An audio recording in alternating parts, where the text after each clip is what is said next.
نو دې خاوند و دې بیبي ته ویل چې نن چې ته له ما هر شی وغواړې، هر فرمایش وکې، زه ستا فرمایش در پوره کوم، دا وعده در سره کوم. دې ښځې ورته ویل سړیه نه بېکیره، ده ورته ویل چې زما وعده ده چې در کوم. نو دې ښځې ورته ویل چې زه له تا څخه طلاق غواړم. دا میړه ډېر پریشانه سو چې دونه نیکه زنانه، دونه فرمانبرداره، دا څنګه اوس طلاق ورکړم؟ دلته وعده هم ورسره وکړه. په یو حدیث شریف کې راځي چې په مدینه منوره کې یو صحابي و، ډېر مالدار و، ډېره ښه ځواني یې وه، ډېر ښه مال او دولت الله پاک ورکړی و، او ډېره ښایسته ځواني یې هم وه، ډېر ښه عزت یې و، او د ډېر په شوق سره واده وکړي. ډېره حسینه جمیله ښځه وغوښتله. د دوی دوه په مابین کې ډېر محبت و، د دې خاوند او د دې بیبي په مابین کې. یو شپه دا خاوند تږی سو، له خوبه راپورته سو، و دې خپلې بیبي ته ویل چې ما ته اوبه راکړه. هغه ولاړه، ګیلاس یا د هغه وخت جام و، دا له اوبو څخه ډک کړي، راله دا خپل خاوند ته چې ویې کتل، د خاوند بیرته سترګې سره تېرې سوي وې، بیت سوی و. دا ورته ولاړه وه تر هغه وخت چې دی سترګې راروڼې کړي. یو ساعت بعد یې سترګې راروڼې سوې چې ویې کتل، دا بیبي ورته ولاړه ده، هغه ګیلاس یې له اوبو ډک په لاس کې ورته نیولی دی. نور یې ډېر محبت ورسره پیدا سو چې دا څونه فرمانبرداره بیبي ده زما. ما ګوره څه وخت ورته ویلي چې ته ګیلاس اوبه راکړه، دې دا دې اوبه راخیستې دي، او بیا زما سترګې سره تېرې سوي دي، دا هغه رقم راته ولاړه ده. نو دې خاوند و دې بیبي ته ویل چې نن چې ته له ما هر شی وغواړې، هر فرمایش وکې، زه ستا فرمایش در پوره کوم، دا وعده در سره کوم. تا زما دونه احترام وکړي، دونه عزت وکړي، نن چې ته کم شی غواړې زه هغه تا ته در کوم.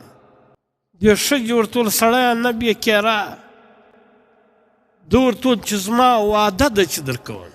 نو دې ښځې ورته ویل چې زه له تا څخه طلاق غواړم. دا میړه ډېر پریشانه سو چې دونه نیکه زنانه، دونه فرمانبرداره، دونه د ښه سیرت خاونده ښځه، دا څنګه اوس طلاق ورکړم؟ دلته وعده هم ورسره وکړه. ول که تا هر شی، هر فرمایش نن له ما څخه وکړي، زه یې پوره کوم. او دلته دې مطالبه د طلاق وکړله. نو دا خاوند یې ډېر حیران سو. بیا و دې بیبي ته ویل چې سهار نږدې دی، دا ډېره سنګینه مسله ده، سبا به یې واره له نبي علیه صلات وسلام سره مشوره وکړو. ما خو واده کړې ده، لیکن دا ما ته ډېره مشکله سوله. د نبي علیه صلات وسلام ته به دا خپل کیس پیش کو چې نبي علیه صلات وسلام څنګه مشوره راکړي. سهار سلو، دواړه سره روان سو نبي علیه صلات وسلام لره. پر لارې چې تلو، د دې خاوند یې پښه له یو شي سره ولګېده، ګوزار سو. پښه یې هم زخمي سوه، بدن یې هم زخمي سولو. بس دا ښځې ورته ویل درځه بس طلاق نه غواړم، درځه بېرته واپس کور ته ولاړ سو. بېرته دا خاوند پښه یې زخمي سوې وه، له خپلې پړونې څخه یو ټوکړه بېله کړه، پر هغه زخم دا ورکښېښوله. دا خاوند یې بېرته کور ته راویستی. دې خاوند ورته ویل چې ستا باندې زما سر نسو خلاص. یو واره تا ویل چې ما ته طلاق راکړه، وعده دې وکړه، او بیا چې زه له نبي علیه صلات وسلام روان سولم پر لارې بېرته تاولنې غواړم په دا زما سر نسو خلاص. دې زنانې ورته ویل د خپلې بیبي ولې یو څو ورځې مخکې تا وویل چې نن نبي علیه صلات وسلام وفرمایل چې کوم سړی سره د الله پاک محبت دي، کوم سړی چې الله پاک محبت ورسره کوي و الله پاک ته ورنږدې پر دا انسان باندې الله پاک ډېر ازمایش کوي، مصیبتونه او مشکلات پر راولي. زه چې ستا کور لره راغلی یم پر تا ما یو مشکل هم نه دی لیدلی، یو مصیبت مې هم نه دی لیدلی، یوه پریشاني و بیماري ما په تا کې نه دی لیدلی.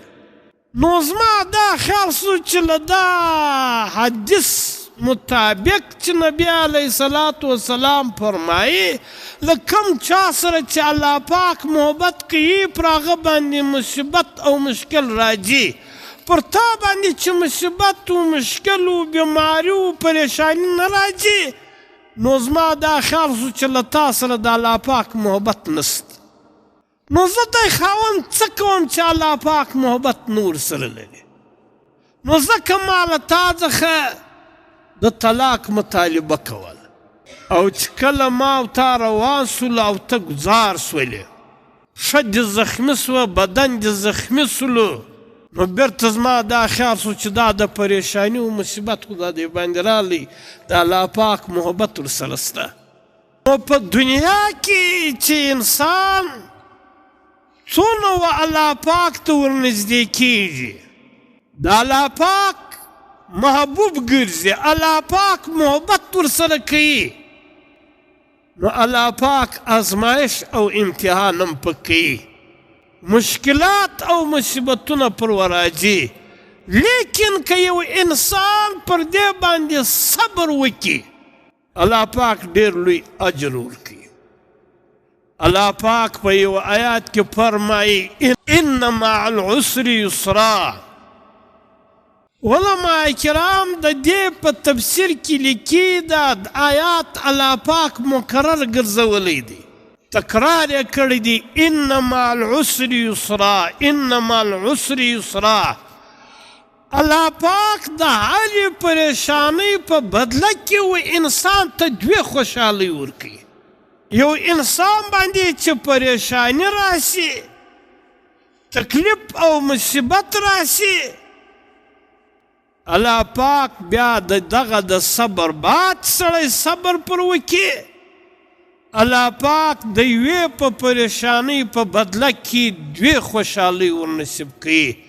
نو الله پاک دې وکړي چې په موږ کې د صبر ماده پیدا شي، د الله پر حکم باندې صبر کول، د الله پر اطاعت باندې صبر کول، له ګناهو څخه صبر کول، او که پر انسان باندې ناخوشګواره حالات راشي، پر دغه وخت کې هم الله پاک ته متوجه کېدل، صبر کول.